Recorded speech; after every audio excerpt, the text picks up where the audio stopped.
what do I do with Chosen People Ministries, and what has it got to do with evangelism? Good. Okay, so basically, I'm sort of an equipper. What can I say? You know, I was the staff writer for Chosen People Ministries for like 10 years, so just about everything on our website, and if you use a computer, you can see all about that. I do an enormous amount of work in our publications department, writing stuff for people to use. Just now, we are engaged in a 5-year Isaiah 53 campaign. This is all about the suffering servant. And a lot of the stuff that is in that campaign comes from my pen.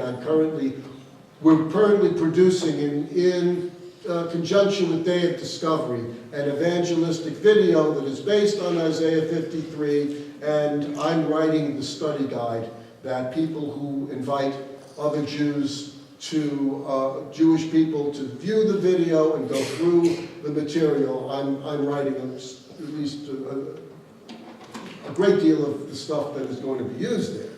So what's happening in the Pacific Northwest is we're finally hoping to revive a work in Vancouver. You know, you have to put your resources where you believe they're going to do the most good. So we have ministries where roughly 95% of the Jewish population resides. The Jewish population resides largely in urban areas. So New York, how many Jewish people are in greater New York? At least a couple of million even to this day, even though a lot of them have moved to New Jersey. They always say the Lower East Side is a great place to be from. So, Chicago, the United States, New York, Chicago, Los Angeles, Buenos Aires, London, now Berlin, Tel Aviv, Jerusalem, places where you have significant Jewish populations is where we tend to place the most resources. Now, the Pacific Northwest is not a place where there are scads and scads of Jewish people, although there are some, and as our ministry has grown to a considerable extent in the last 10 years, even though we're 118 years old, we have had just an enormous burst of growth in terms of adding staff. We are finally looking at something in the Pacific Northwest to revive a work that had gone on in fits and starts here for some time. So I write, I talk in churches, and I'm presently a doctoral student. I'm working on a PhD in modern Jewish history and culture. We have just formed one of the only, I think, if not the only, accredited Messianic Master of Divinity, a Master of Divinity degree in Messianic Jewish Studies called the Charles Feinberg Center, which is based in New York, and I may wind up teaching there if the Lord tarries to the point I finish my PhD, which will be a near thing at the rate I'm going. But anything else? Yes, ma'am. Alan, do you do community outreaches just in your area? I'm thinking like, you mentioned food banks, thinking like nursing homes, senior centers, schools. Do you have any? We have a volunteer training program for people who want to do just exactly what you're talking about. You know, we have a woman in Arizona who is on staff who is just gangbusters in terms of her nursing home ministry. Bible studies with elderly Jewish people. She's not Jewish herself. They love her. They absolutely love her. And there is fruit that comes from her ministry. So, we need to talk a little bit more about what the opportunities here are in your area, and perhaps put something together under the covering of David and Sheila. Right. Anybody that hasn't had a chance to ask a question yet? Yes, the man with the wonderful voice. Let me hear you.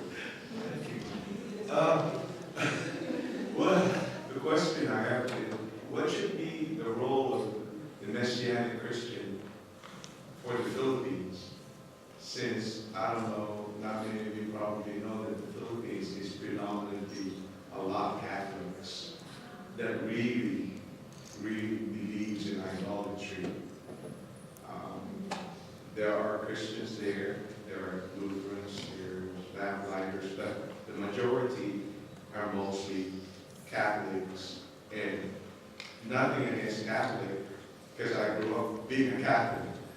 But it's just that the idolatry thing is that what bothers me, because it is so much ingrained, not only in the culture, but in the inner dogma.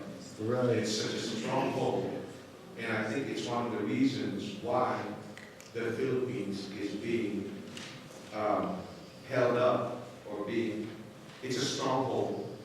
And I think by being able to really remove that idolatry, I think that's what was keeping the Philippines from Is there a question breaking out in there? as a progressive country. You know what I'm saying? Okay, you're right. So these are Catholic idolaters as opposed to Protestant idolaters. Okay. Good, all right.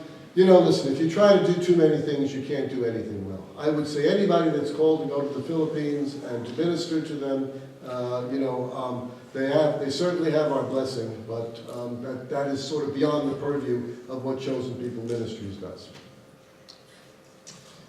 Okay, I'll take one more question before we bring it to a close, and then I'll be around as you circulate around the table. I'll be there to talk. All right, one last one. Yeah, just real quick. If I'm going to take Sunday off and sort of dedicate a full day to this, where would I start? Where would I find it? All right, well, that's a good question. You start with your acquaintances.